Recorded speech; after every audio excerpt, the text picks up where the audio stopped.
Shalom, shalom, shalom, shalom, la famille, shalom, frères et sœurs.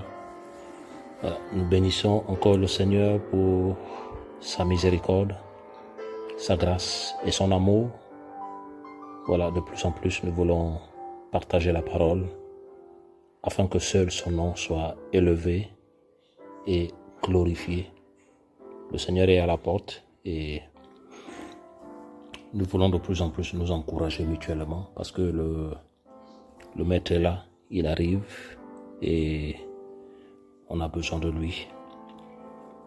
Seigneur, nous te recommandons ces temps. Nous prions que par ta grâce, par ton amour, par ta miséricorde, que nous nous asseyons toujours autour de ta parole, qui est la lumière, qui est la délivrance, qui est la vérité.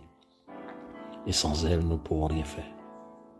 Nous te présentons nos vies ce soir, nous te présentons ton peuple.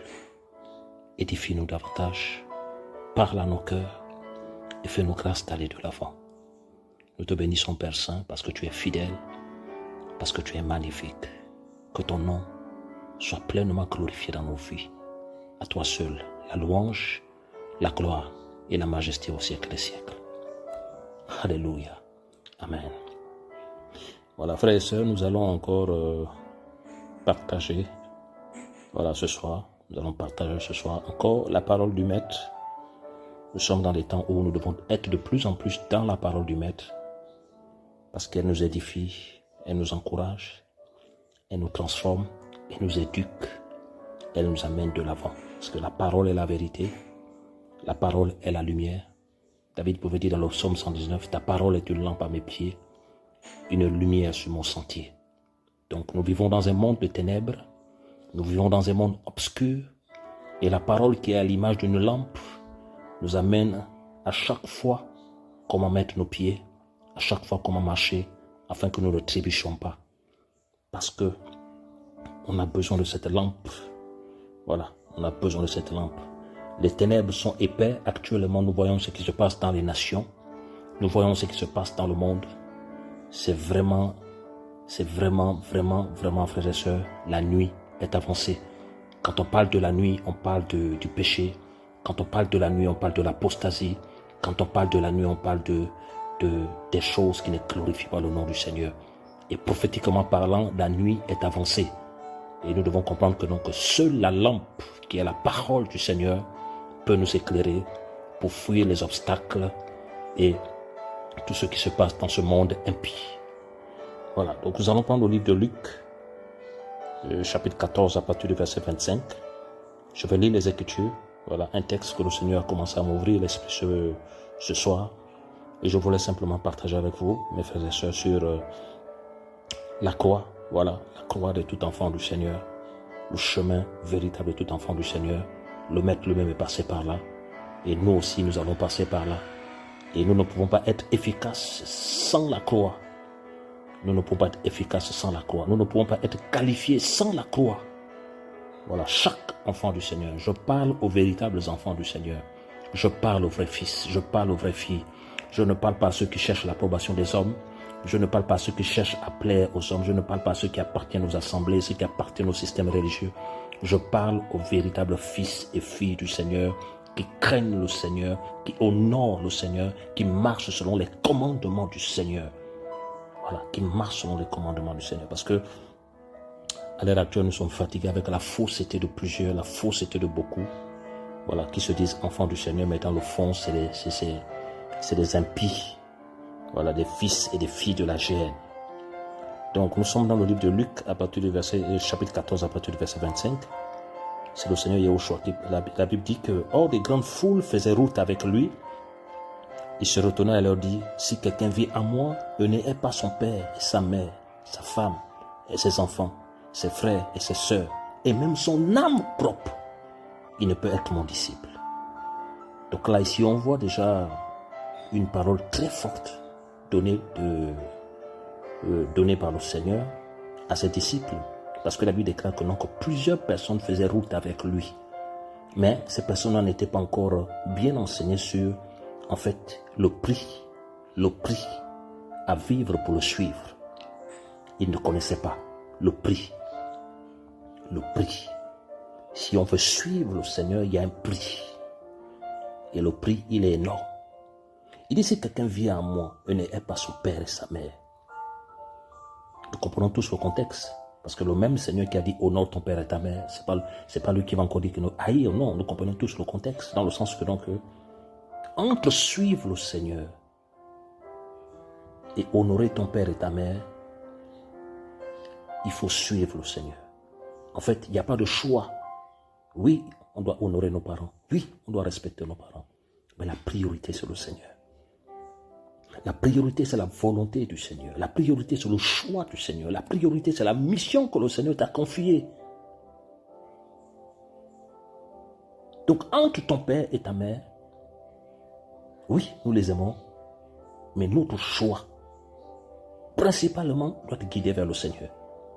Donc, l'amour que tu as pour ton père et ta maman n'est pas comparable à l'amour que tu auras pour le Seigneur. Et il vient encore plus bas, sa femme et ses enfants. La femme. On voit le lien. Il dit, l'homme quittera son père et sa mère, s'attachera à sa femme. Et les deux deviendront une seule chair. Vous avez vu le lien qu'il y a entre l'homme et sa femme et ses enfants. Ses entrailles, ses enfants. Ses enfants. Et la famille, ses frères et sœurs.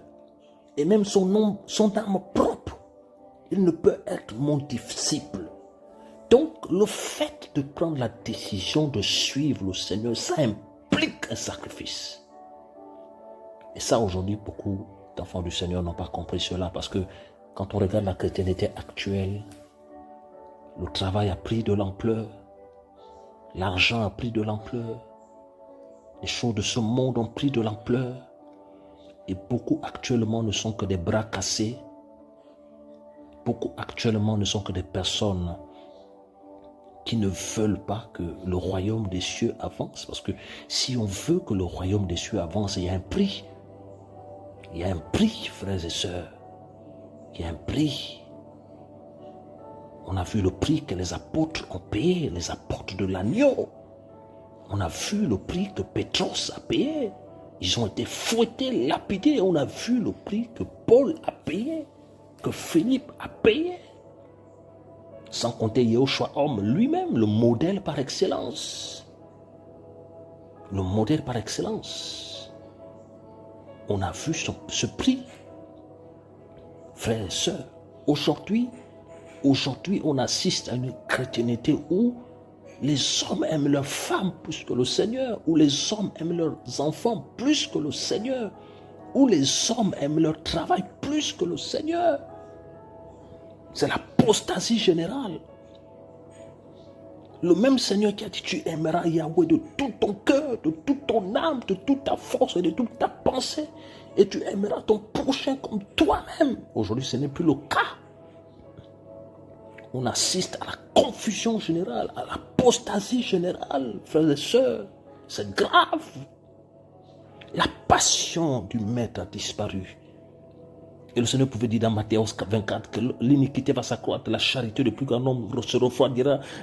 Matthieu 23, la charité, l'amour de plus grand nombre se refroidira. L'amour de plusieurs va se refroidir à cause de l'iniquité qui est en train de s'accroître dans ce monde. Le Seigneur a posé la question, quand il reviendra, trouvera-t-il de la foi? Frères et sœurs, le combat est grave. Et au verset 27, il dit, et quiconque ne porte pas sa croix, en venant après moi, ne peut être mon disciple. Quiconque ne porte pas sa croix. Donc chaque enfant du Seigneur doit porter sa croix. Chaque enfant du Seigneur doit porter sa croix. Le Maître lui-même a porté sa croix. Toi, en tant que fils et fille de Yahweh, tu dois porter ta croix. Alors nous devons comprendre une chose. Lorsqu'on parle de la croix, il s'agit de quoi? Qu'est-ce qui s'est passé à la croix quand on a vu le Maître? La croix, c'est l'image de l'humiliation. La croix, c'est le rejet. La croix, c'est la honte, le mépris. La croix, c'est l'opprobre. Pourquoi beaucoup d'enfants du Seigneur aujourd'hui ne veulent pas œuvrer pour le Seigneur, ne veulent pas travailler pour le Seigneur, parce qu'ils ont peur de porter leur croix. La croix, c'est la souffrance. La croix, c'est la faim. La croix, c'est la soif.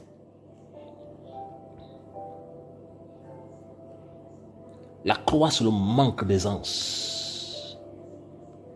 La croix, c'est l'abandon de plusieurs choses qu'on aime dans la chair. Frère, porte ta croix et tu seras disciple du Seigneur. Et quiconque ne porte pas sa croix en venant après moi ne peut être mon disciple. Donc chaque fils et fille du Seigneur doit porter sa croix. Voilà pourquoi aujourd'hui nous comprenons nos choses. À cause du manque d'enseignement et à cause du manque de relations personnelles avec le Seigneur, lorsque on t'insulte et que tu commences à rendre, tu ne connais pas le Seigneur. Parce que quand on t'insulte, tu dois comprendre que tu es sur le chemin de la gloire. Si on a insulté le maître, pourquoi toi on ne va pas t'insulter? Si on a méprisé le maître, pourquoi toi on ne va pas te mépriser? Si on a rejeté le maître, pourquoi toi on ne va pas te rejeter? Alléluia. Porte ta croix. Yahweh t'accompagnera. Sans croix, il n'y a pas d'élévation. Il n'y a pas d'élévation. Porte ta croix. Oui, c'est la souffrance. Oui, tu vas vivre la solitude. Oui, tu vas vivre l'incompréhension. Oui, on va te taxer de tous les noms, mais porte ta croix. Et demande au Seigneur de te fortifier dans les coulisses, de te fortifier dans le secret. Demande au Seigneur. Oui, demande au Seigneur. Il va t'encourager. Demande au Seigneur, il va t'aider. Demande au Seigneur, il va te fortifier d'aller de l'avant. Porte ta croix. Je parle à quelqu'un ce soir. Porte ta croix. Ne recule pas. Porte ta croix. Il t'accompagnera. Ne lâche pas parce que tu es humilié. Ne lâche pas parce que tu souffres la solitude. Ne lâche pas parce que tu es dans l'incompréhension. Porte ta croix. Oui, c'est la souffrance. Oui, mais c'est là où Yahweh te bâtit. C'est là où Yahweh te forme. C'est là où Yahweh t'équipe. C'est là où il te forme, il t'équipe. C'est là où il travaille ton caractère. C'est là où il travaille ton caractère. Porte ta croix. Voilà. Je ne parle pas de ceux qui sont dans la rébellion. Je ne parle pas de ceux qui sont dans le désordre. Je ne parle pas de ceux qui vont pécher volontairement. Non. Lorsque tu pêches volontairement, que tu subis des oppressions, ça c'est pas la croix. Non, c'est les conséquences du péché. Je parle de ceux et celles qui craignent le Seigneur. Qui marchent dans la lumière, qui marchent dans la vérité. Qui marchent dans la crainte. Dans la crainte du Seigneur. Porte ta croix. Porte ta croix. Tu vivras l'incompréhension. Tu vivras le rejet. Paul a dit, tous ceux et celles qui veulent vivre pieusement marcher seront persécutés. Il faut porter ta croix. Oui, les hommes et les femmes de réveil sont des personnes qui ont vécu dans la solitude. La solitude totale. Jérémie est un homme solitaire. Élia, un homme solitaire. Un homme solitaire. Une voix qui crie. Yohanan le Baptiste. Pétros, Paulos, des hommes solitaires qui ont sonné le chauffard. Et c'était des onctions qui ne pouvaient pas être en collaboration avec tout le monde. Non. Non. Parce qu'il fallait qu'ils soient libres pour dire la vérité comme le Seigneur leur enseigne. Et là, ils ont subi tout ce qu'il fallait subir. Ils ont subi. Paul a subi. Pétros a subi. Mais ils ont persévéré jusqu'à la fin. Moshe, il a porté l'opprobre du peuple d'Israël. Il a choisi l'opprobre du peuple de Yahweh. Il a refusé la jouissance du péché et la gloire de l'Égypte. C'est ça la croix. Il a renoncé à la richesse. Il a renoncé au bien-être. Il a choisi le chemin de la souffrance, du rejet, des pleurs, des larmes, des cris. Oui, frère, porte ta croix. Porte ta croix. Porte ta croix. Porte ta croix. Disciple de Yahweh, fils et fille du Seigneur, tu subiras le rejet. Mais c'est là où Yahweh va te bâtir. C'est là où Yahweh va te parler. C'est là où Yahweh va t'enlever la crainte des hommes. C'est là où Yahweh va t'amener à aimer plus sa compagnie que les hommes. C'est là. Il va bâtir ta vie. Il va façonner ta vie. Il va purifier ta vie. Il va te parler. Il va séparer en toi ce qui est précieux et ce qui est vil. Et tu seras sa bouche. Et tu seras un canal qui va t'utiliser pour la gloire de ton nom. Oui. Oui. Quand on est dans la chair, la croix est difficile. C'est la honte. C'est le mépris. Mais dans l'esprit, c'est le chemin par lequel le Seigneur a préparé à ses vrais fils et filles. Parce qu'il a la porte. Parce qu'il a la porte. Beaucoup aujourd'hui ne portent pas de fruits parce qu'ils ne veulent pas expérimenter la croix. La croix, c'est la mort. Et la Bible déclare que sur le grain de blé qui ne tombe à terre ne meurt. Il reste seul. Mais s'il meurt, il porte du fruit. Si tu expérimentes la croix, tu porteras du fruit. Le fruit par rapport à ta vie. Et le fruit aussi par rapport à la mission que le Seigneur t'a assignée. Tu porteras du fruit. Tu porteras du fruit.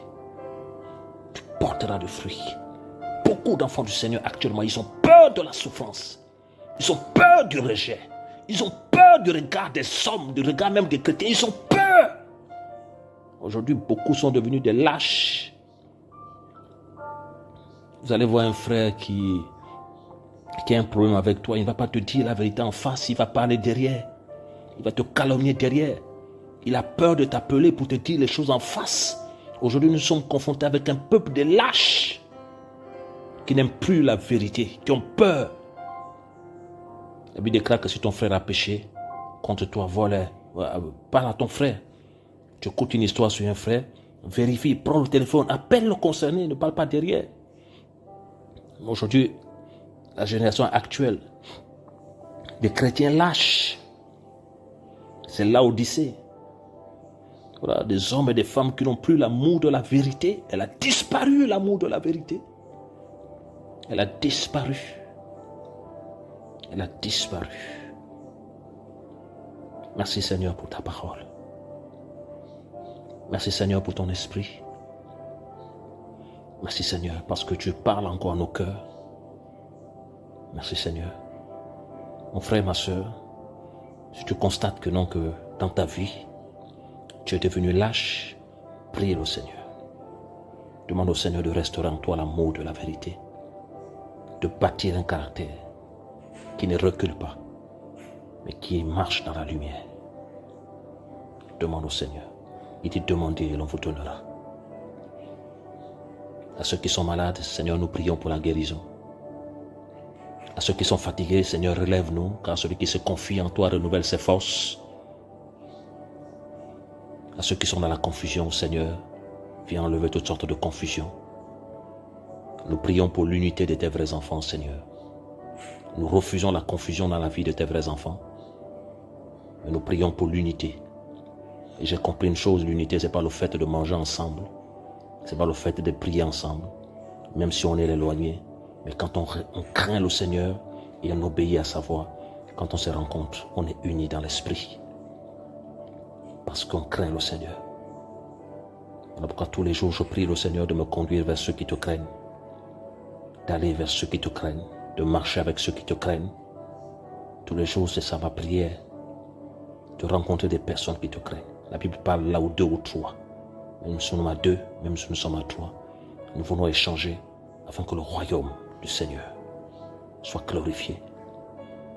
Voilà. Nous prions le Seigneur aussi pour les veuves et les orphelins. Nous prions le Seigneur aussi pour les sans-abri, pour tous ceux et celles qui sont élevés en dignité et que le nom de notre Seigneur Yahushua soit glorifié. Donc, frères et sœurs, c'était ce partage-là que je voulais encore nous annoncer, nous partager ce soir. Voilà, nous voulons encourager, voilà, car la Bible déclare dans le livre de 2 Timothée 1,7 que ce n'est pas un esprit de timidité que nous avons reçu, mais un esprit de force, d'amour et de sagesse. Et dans la timidité, on voit la lâcheté. Dans la timidité, on voit la peur. Voilà, on voit la peur. C'est vrai que notre chair, de fois, nous pousse à avoir peur, mais il faut faire confiance au Seigneur. Yahushua avait un caractère téméraire. C'est un fonceur. Yahushua avait un caractère téméraire. Voilà. Yahushua n'avait pas peur des pharisiens. Il est allé manger chez un pharisien. Et le même pharisien qu'il a amené manger, il a dit race de vipère. Il a traité d'hypocrite. Comprenez bien, quelqu'un qui l'invite à manger chez lui, il le traite d'hypocrite.